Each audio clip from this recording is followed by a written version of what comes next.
Good day, everyone. I am teacher Jaslyn, and today we will talk about legal mandates concerning learners with exceptional needs and how to identify culturally and linguistically learners or CLD learners in the Philippines.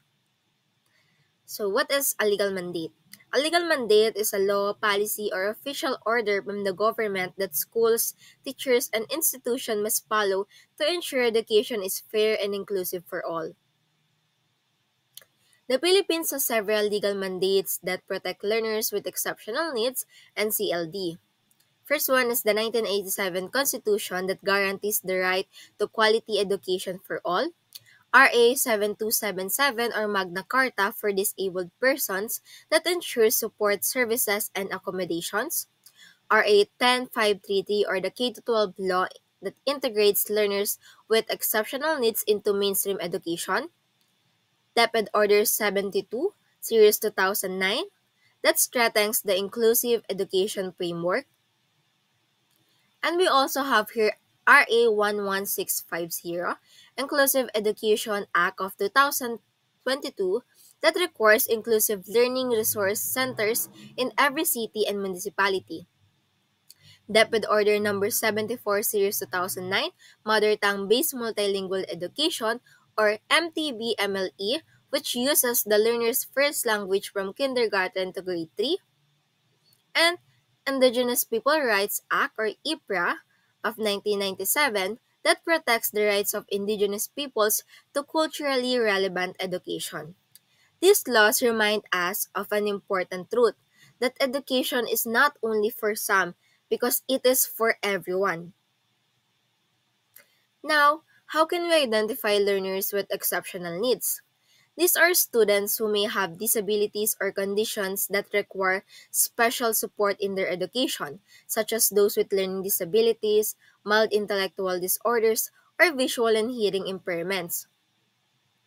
According to DepEd Order number 72 Series 2009, schools must locate and identify children with special needs through Child Find, which uses family mapping surveys and partnership with health workers to assess their strengths and weaknesses using formal and informal tools for proper grade placement, provide program options such as PED services or curriculum modifications to meet individual needs, and most importantly, involve parents as partners in supporting their child's growth.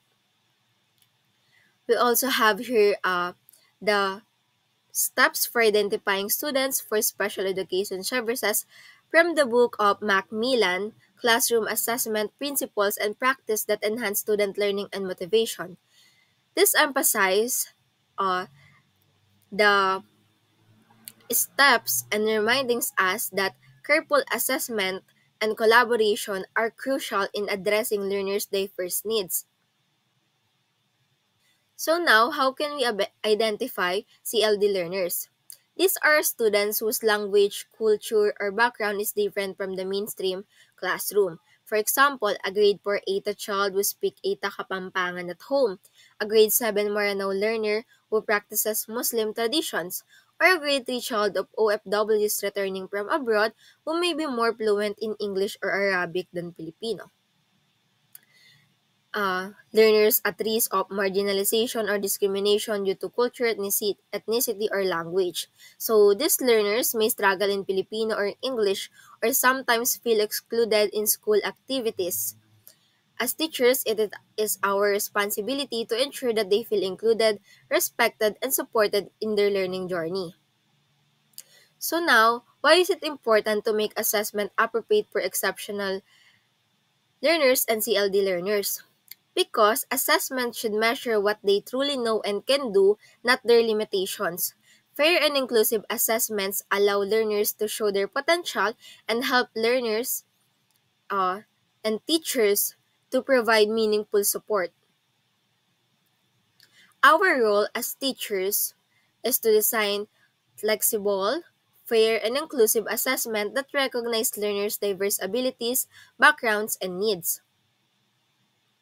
So, how can we construct appropriate assessment? For exceptional needs, we can adapt tests, directions, and formats by making items shorter or clearer, use performance assessment and portfolios instead of only written exam, adjust the testing site, or provide additional assistance. For CLD learners, we can use formative assessments such as observations, oral questioning, and code switching, provide pre-tests, structured exercises, and digital quizzes to monitor progress.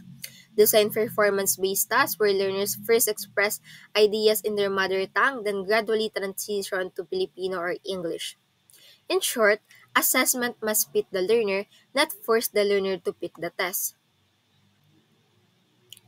Let us now connect this to our topic, pakikipagkapwa batay sa impluwensya ng kasaysayan ng bayan. For learners with exceptional needs, we can use a simple word bank activity. This reduces dependence on memory and supports learners by giving them guided choices. So this can be helpful for those who have a comprehension difficulty or those who have intellectual disability. For CLD learners, we can use a performance-based task. So this allows them to use their culture and language as a bridge to learning while still connecting to our lesson on history and values. So it is important to note or to remember that there is no one-size-fits-all assessment. So of course, assessment adjusts based on the learner's need or it depends on the learner needs. So, to end, let us remember that every learner deserves an equal opportunity to learn and be assessed fairly. By following legal mandates and adjusting our assessment, we are not just teaching lessons. We are practicing inclusivity, ensuring that every child is valued and given a chance to succeed. So, these are my references that I use for this topic. I hope you learn from this. Thank you.